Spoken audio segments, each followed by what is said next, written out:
Last episode में हमने देखा कि कैसे पैसों की कमी को पूरा करने के लिए जियान ने स्क्रिप्ट ऑफ एलेक्जेर बनाकर ऑक्शन में बेच दी, जिसके बाद उस ऑक्शन यानी बोली में उसी के पापा ने वो दवाई खरीद ली। अब इस एपिसोड में हमें दिखाते हैं कि जियान के पास पैसों की कमी पूरी हो गई है, लेकिन उसके पापा से उसके भाई यानी जियान के चाचा इतनी महंगी डील करने पर लड़ रहे थे। लेकिन जियान उन सबको उल्टा यह कहकर फटकार देता है कि वो अपने बेटे की लेवल बढ़ाने के लिए कुछ भी करेगा और ऐसा करने के लिए वो अपनी संपत्ति तक को बेच देगा। अब उनकी ये सब बातें जियान भी सुन लेता है, जिसके बाद वो अपने पापा से मिलता है तो इमोशनल होकर उन्हें गले लगाकर बहुत रोता है और कहता है कि मैं जल्दी से जल्दी अपने लेवल्स बढ़ाकर 3 साल बाद होने वाले मैच को जरूर जीतूंगा। अब जियान बहुत खुश होता है, जिसके बाद वो अपने बेटे को स्पिरिट ऑफ एलेक्जेर देता है। अब जियान आज रात को ही लेवल बढ़ाने का डिसाइड करता है, लेकिन उसका मास्टर उसे जल्दबाजी ना करने की कहता है, क्योंकि जल्दबाजी से उसकी हेल्थ पर बुरा असर पड़ सकता था। वो फिर अपनी ट्रेनिंग पूरी जी जान से करने लगता है और वैक्यूम पाम और फायर ब्लोइंग टेक्निक की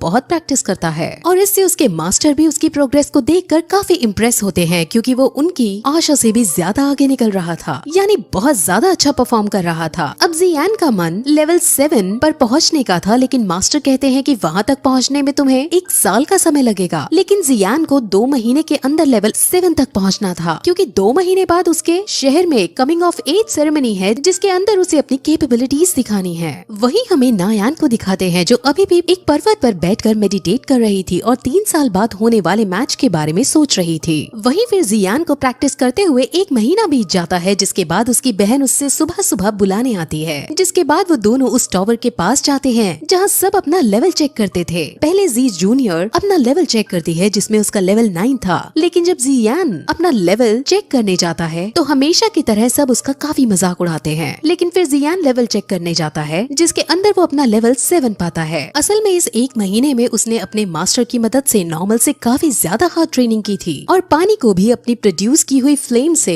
उड़ाने की ताकत प्राप्त कर ली थी, जिसकी वजह से उसका लेवल 7 पर पहुंच गया था। अब जियान वैक्यूम पाम और फायर प्रोड्यूस करने में एक्सपर्ट हो चुका था। अब ये देखकर सब काफी शौक होते हैं और उसकी तारीफ करने लगते हैं। वहाँ एक लड़की जिसका नाम जीमाई है, वो भी अब जियान के साथ मिलकर प्रैक्टिस करना चाहती थी, जिसके बारे में वो जियान से पूछती भी है, लेकिन जी जूनियर उसे साफ मना कर देती है। अब जियान के पापा यानी जिहान की भी काफी तारीफ होने लगती है। वहीं दूसरी तरफ ये खबर जियाली भी हाउस के हेड तक पहुंचती है, जहां वो काफी ज्यादा उफान जाता है। लेकिन फिर उसका बेटा उसको इविल स्माइल देता हुआ एक प्लान बताता है कि 1 महीने बाद कमिंग ऑफ एज सेरेमनी जाएंगे और उसके अंदर में उसकी कमजोरी का पता लगा लेंगे और उसको आसानी से हराने में सक्षम हो जाएंगे। वहीं फिर 1 महीने बाद अब सेरेमनी स्टार्ट होती है, जिसके अंदर जियान को रिंग के अंदर बुलाया जाता है और अनाउंसमेंट की जाती है कि कोई भी जिसका लेवल 9 या 9 से नीचे हो वो जियान को चुनौती दे सकता है, जिस पर अब जीनिंग उसके सामने आता है और उससे लड़ने लगता है। जीनिंग वही है जो हमेशा से जियान को परेशान करता था और जिसके पिछले एपिसोड में जी जूनियर से ट्रेनिंग फाइट भी हो रही थी। अब उन दोनों में लड़ाई शुरू होती है, जिसमें पहले जियान दोगले ही करता है, लेकिन फिर अब उस पर अटैक करना शुरू करता है, जिसके बाद वो फायर ब्लोइंग टेक्निक का यूज कर उस पर एक ही अटैक करता है और उसी से जीनिंग हार जाता है। अब जीनिंग को बहुत गुस्सा आता है, क्योंकि लेवल 8 होने के बावजूद वो लेवल 7 वाले से हार गया था। लेकिन अब इस मैच में जियान ने क्योंकि अपनी फुल स्ट्रेंथ का प्रदर्शन दिया था और स्पिरिट ऑफ एलेक्जेर भी अब अपना असर दिखाना शुरू कर गई थी, इसीलिए अब उसका लेवल वही 7 से 8 पर पहुंच जाता है, यानी वो अब लेवल 8 का योद्धा बन जाता है। जिसके बाद जीनिंग गुस्से में आप पीछे से उस पर वार करने आता है, लेकिन जियान इस बार फायर ब्लोइंग और वैक्यूम पंप दोनों का एक साथ यूज करते हुए उसे बहुत दूर फेंक देता है, जिससे वो बहुत घायल हो जाता है। वहीं जिया लीबी भी मौजूद था, जहां वो अब अपने इविल प्लान को अंजाम देता है और उसे चुपके से एक हाईली कल्टिवेटेड मेडिसिन दे देता है, जिससे वो इंस्टेंट बहुत ज्यादा शक्तिशाली बन जाता है, यानी उसकी स्ट्रेंथ काफी ज्यादा बढ़ जाती है। सभी लोग उसको देख समझ जाते हैं कि इसने ऐसी दवाई खाई है जो उनके शहर में बैन है। वो उसको रोकने की भी कोशिश करते हैं, लेकिन जीनिंग के ऊपर गुस्सा सवार था, जिसके बाद वो सीधे जियान को मारने उसके पीछे दौड़ता है। लेकिन जियान उससे नहीं डरता और वो काउंटर अटैक करता है, जिसमें वो जीनिंग की हड्डी पसली तोड़ देता है। अब मैच बैन किया जाता है, जहाँ जीनिंग का फादर उसके पास आकर उसका हाथ चेक करता है। उसका एक हाथ बुरी तरह से टूट गया था, जिस पर वो जियान को फटकारता है, उसे एक क्रूअल आदमी बताता है। लेकिन वहाँ जी क्लैन के और भी लोग अब आते हैं, जहाँ वो जीनिंग की ही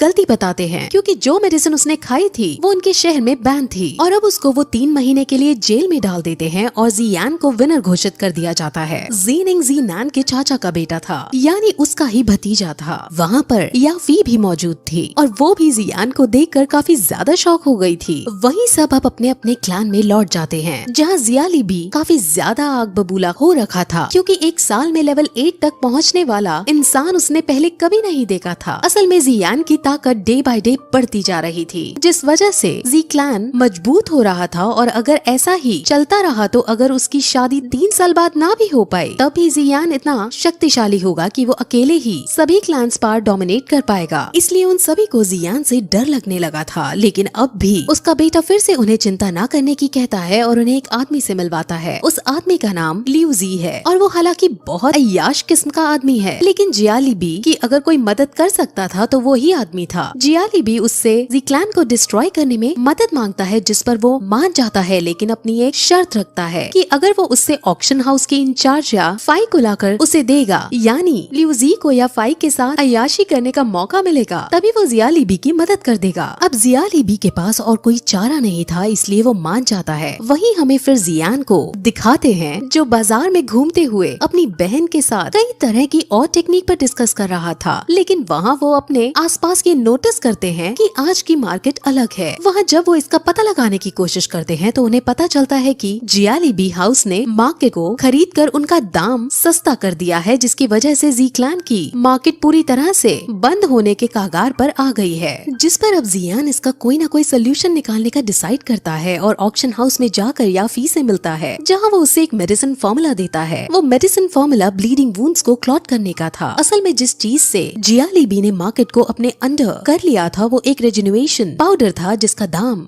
बहुत सस्ता और असर बहुत तगड़ा वाला था। इसके लिए जियान भेस बदलकर रीजेन्युएशन पाउडर से भी अच्छी मेडिसिन का फॉर्मूला ऑक्शन हाउस में लेकर लाया था, ताकि वो यहाँ इसको बनाने के इंग्रेडिएंट्स हासिल कर सके और जी क्लान फिर से अपनी मार्केट हासिल कर सके। अब याफी उसको इस मेडिसिन को बनाने के लिए इंग्रेडिएंट्स देने से मना कर देता है, क्योंकि वो जियाली बी के साथ किसी तरह का पंगा नहीं लेना चाहती थी। वो बात कर ही रही होती है कि अचानक वहाँ बहुत सारे सैनिक आकर उन पर हमला करने लगते हैं, लेकिन जियान उन सबको अपने एक ही हाथ से वैक्यूम पंप टेक्निक का यूज करते हुए सबको मारकर सबको हरा देता है। अब याफी एक सैनिक से पूछती है कि तुम्हें किसने और क्यों भेजा है, जिस पर सैनिक बता देता है कि उसको लियू जी ने तुमको किडनैप करने के लिए भेजा है, ताकि वो तुम्हारे साथ अय्याशी कर सके। अब ये सुन याफी को काफी गुस्सा आता है और वो सैनिक को चांटे मार मार कर भगा देती है और जियान का धन्यवाद करती है। वो उससे काफी ज्यादा इम्प्रेस हो जाती है, जिसके बाद वो उससे सारे इंग्रेडिएंट्स दे देती है। जिस पर अब जियान इन सभी को जी क्लान को देने को कहता है। याफी पूछती भी है कि तुम्हारे जी क्लान के साथ क्या संबंध है और तुम कौन हो, जिस पर अब जियान अपना मास्क हटाकर उसे अपना फेस दिखा देता है और उसको देखकर याफी बहुत ज्यादा खुश होती है, क्योंकि वो पहले से ही उसकी फाइटिंग स्किल्स से इम्प्रेस रहती थी। वहीं जियाली बी लीजी की इस हरकत पर बहुत गुस्सा होता है, क्योंकि उसे डर था कि अब उसका ऑक्शन हाउस में एंट्री बंद ना हो जाए। लेकिन उसका बेटा बताता है कि उसने हमारी एंट्री बंद नहीं की, लेकिन हमारे खरीदे जाने वाली चीजों के दाम 5 गुना ज्यादा बढ़ा दिए हैं। वहीं अब जी क्लैन के सभी बड़े लोग ऑक्शन हाउस में कुछ ऐसा सामान ढूंढने का प्लान बना रहे थे जिससे वो रीजनरेशन पाउडर को टक्कर दे सके। कि तभी वहाँ याफी उन सभी इंग्रेडिएंट्स को लेकर उनके महल के अंदर आती है, जहाँ वो उन्हें इन सभी इंग्रेडिएंट्स को देने की बात कहती है। जी क्लैन के पास में पैसे नहीं थे कि वो ये सब खरीद सके, लेकिन याफी उन्हें बताती है कि ये अब इन ओल्ड मास्टर का गिफ्ट है जो तुम्हें वो देना चाहते हैं। अब फिर उनके सामने ओल्ड मास्टर आते हैं, यानी जी यान भेस बदलकर वहाँ आता है और वैक्यूम पंप की मदद से वो उन इंग्रेडिएंट्स का यूज करके वही उन सभी के सामने मेडिसिन बनाने लगता है। जिसके बाद मेडिसिन तैयार हो जाती है और वो कहता है कि इस मेडिसिन से ब्लीडिंग वुंड बहुत जल्दी जल्दी क्लॉट होने लगेंगे और रिजनरेटिंग पाउडर इसके सामने कहीं खड़ा भी नहीं हो पाएगा। अब जी क्लैन इतने बड़े गिफ्ट को हासिल ऐसे ही नहीं कर सकते थे और वो मना भी करते हैं, लेकिन ओल्ड मास्टर कहता है कि ये सब मैं तुम्हारे बेटे जी यान की फाइटिंग स्किल्स को